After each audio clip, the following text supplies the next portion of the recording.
नमस्कार दोस्तों, कैसे हैं आप। आपका स्वागत है मेरे नए ब्लॉग में। वीडियो की शुरुआत हो रही सुबह 8 बजे से घर जाते समय। वीडियो बना रहा हूँ रोड पे चलते चलते घर जाते हुए। भाई आज का मौसम कुछ इस तरह का है, मतलब धूप है बढ़िया। दोस्तों मैं अभी आपको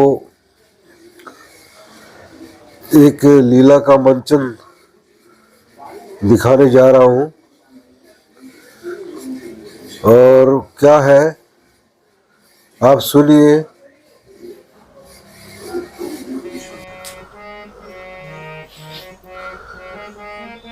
जब भगवान राम को अयोध्या का राज देने की चर्चा आई तो रानी कैकेयी को उसकी दासी मंथरा ने भड़का दिया।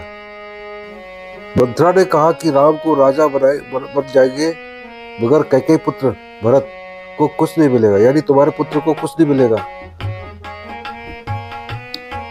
इसको लेकर रानी कैकेयी को भवन में चली जाती है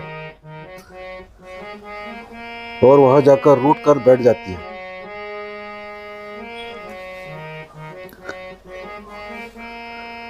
इस बात का जब राजा दशरथ को पता चलता है तो राजा को भवन में जाकर रानी कैकेयी से उसका कारण पूछते हैं। दोस्तों जब राजा दशरथ कैकेयी के पास जाते हैं तो कैकेयी को कहते हैं, हे रानी किस लिए रूठी हो।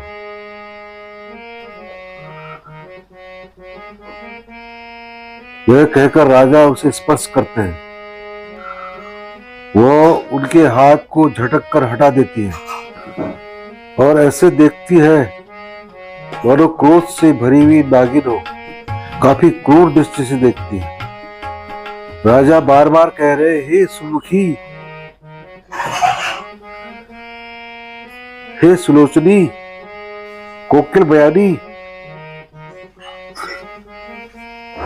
गजगामिनी, मुझे अपने क्रोध का कारण तो सुनाओ। प्रिय किसने अनिष्ट किया है, किसके दो सिर हैं, यमराज किसको ले जाना चाहता है। कहे तो किस कंगाल को मैं राजा बना दूं और किस राजा को देश से निकाल दूं। अगर तेरा शत्रु देवता है तो मैं उसे भी मार सकता हूं। बेचारे कीड़े मकोड़े जैसे नर नारी, ये क्या चीज है। हे सुंदरी, तू तो मेरा स्वभाव जानती है। मेरा मन तेरे मुख रूपी चंद्रमा का चकोर है। मेरी प्रजा, कुटुंब, सर्वस्व, पुत्र, यहाँ तक कि मेरे प्राण भी सब तेरे वश में हैं। अगर मैंने तेरे लिए कुछ कपट किया है तो मुझे राम की सौगंध है। और तो हंसकर अपने मन चाही मांग को मांग ले और अपने मनोहर अंगों को आभूषणों से सजा ले। मौका बेमौका मन में तो विचार कर और जल्द ही इस बुरे भेष को त्याग दे। कैकेयी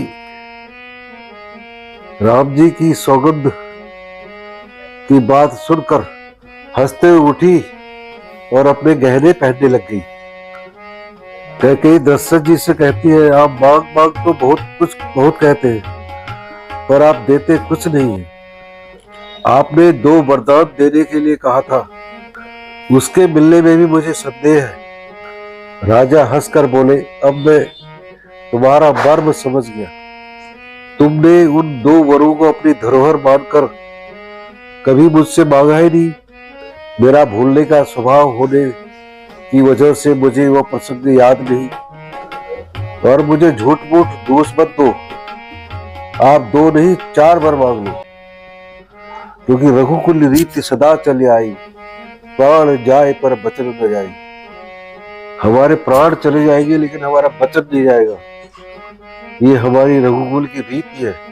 कैकेयी बोली, प्राण प्यारे सुनिए तो सही, आप मेरे को पहला वर दीजिए कि भरत को राज तिलक हो। हे नाथ, दूसरा वर भी मैं आपसे हाथ जोड़कर मांगती हूँ, मेरा मनोरथ पूरा कीजिए। और राम जो है मुनियों की भांति वनवास करें, यानी 14 वर्ष तक वन में रहे। यह सुनकर राजा का हृदय शोक में डूब गया। राजा दशरथ बहुत ही व्याकुल हो गए। उसके बाद जब श्री राम दशरथ से मिलने आते हैं, वो दशरथ की हालत को देख के दुखी हो जाते हैं।